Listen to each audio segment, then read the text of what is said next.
तिरुपति बालाजी मंदिर भारत का एक प्रसिद्ध मंदिर है और इस मंदिर में भगवान विष्णु जी के एक अवतार स्वामी वेंकटेश्वर विराजमान हैं। भगवान वेंकटेश्वर को भगवान विष्णु के उस रूप में जाना जाता है जिन्होंने कलयुग के कष्टों से लोगों को बचाने के लिए अवतार लिया। इसी वजह से मंदिर को प्रसिद्ध रूप से स्वामी वेंकटेश्वर मंदिर के नाम से भी जाना जाता है। तिरुपति बालाजी मंदिर से कई रहस्य जुड़े हैं जिस पर हमने एक वीडियो भी बनाया है, जिसका लिंक हमने डिस्क्रिप्शन में दे दिया है। ऐसा माना जाता है कि जो व्यक्ति यहाँ दर्शन के लिए आते हैं वह अपने पापों, दोषों, बुरे कर्मों आदि को पीछे छोड़ देते हैं। इस मंदिर को लेकर सबसे खास बात यह है कि यहाँ भक्त अपने सिर के बाल दान करने आते हैं। न केवल पुरुष बल्कि महिलाएं भी बाल दान करने आती हैं। ऐसा शायद ही दुनिया के किसी अन्य मंदिर में होता हो। कहते हैं तिरुपति बालाजी में जो व्यक्ति अपने बाल दान करता है उसके सभी दोष दूर हो जाते हैं। इसके साथ ही भक्तों पर मां लक्ष्मी की कृपा बनी रहती है और उनके घर में कभी धन की कमी नहीं होती है।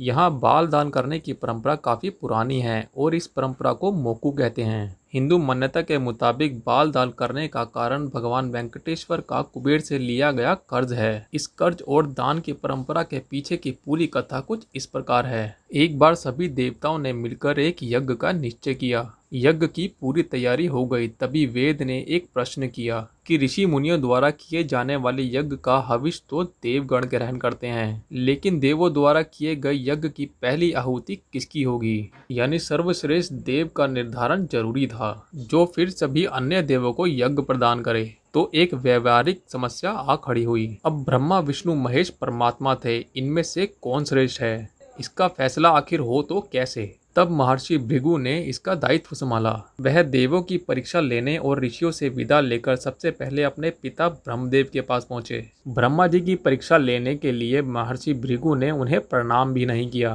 क्योंकि महर्षि भृगु को गर्व था कि वह परीक्षक हैं, परीक्षा लेने आए हैं। पिता पुत्र का आज क्या रिश्ता? इससे ब्रह्मा जी को गुस्सा आ गया और वह अपना कमंडल लेकर पुत्र को मारने के लिए भागे। महर्षि भृगु किसी तरह वहां से अपनी जान बचाकर भाग निकले।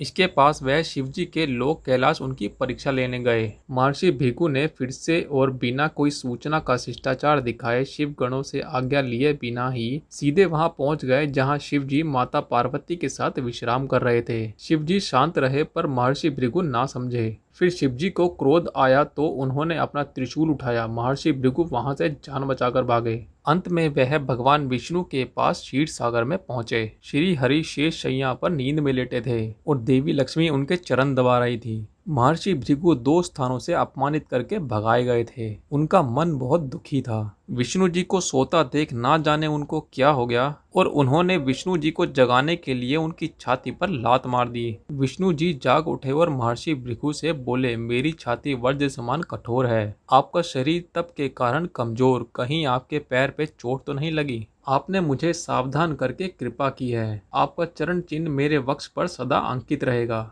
महर्षि भृगु को बड़ा आश्चर्य हुआ। उन्होंने तो भगवान की परीक्षा लेने के लिए यह अपराध किया था, लेकिन भगवान तो दंड देने के बदले मुस्कुरा रहे थे। उन्होंने निश्चय किया कि श्री हरि की विनम्रता किसी में नहीं, वास्तव में विष्णु ही सबसे बड़े देवता हैं। अब लौटकर उन्होंने ऋषियों को पूरी घटना सुनाई। सभी ने एक मत से यह निश्चय किया कि भगवान विष्णु को ही यज्ञ का प्रधान देवता समझकर मुख्य भाग दिया जाएगा। उधर लक्ष्मी जी ने महर्षि भृगु को अपने पति की छाती पर लात मारते देखा तो उन्हें बड़ा गुस्सा आया, परंतु उन्हें इस बात का दुख था कि श्री हरि ने महर्षि भृगु को दंड देने के बजाय उनके पैर पकड़ लिए और उल्टे क्षमा मांगने लगे। क्रोध से तमतमाई महालक्ष्मी को लगा कि वह जिस पति को संसार में सबसे शक्तिशाली समझती थी वह तो निर्बल है, यह धर्म की रक्षा के लिए अधर्मी और दुष्टों का नाश कैसे करते होंगे। महालक्ष्मी ग्लानि से भर गई और मन श्री हरि से उचट गया। उन्होंने श्री हरि और बैकुंठ लोक दोनों का त्याग करने का निश्चय कर लिया। उनके सामने कोई स्वामी पर प्रहार कर गया और स्वामी ने प्रतिकार भी नहीं किया। यह बात मन में कौंती रही, यह जगह रहने योग्य नहीं, पर त्याग कैसे करे? श्री हरि से ओझल होकर रहना कैसे होगा?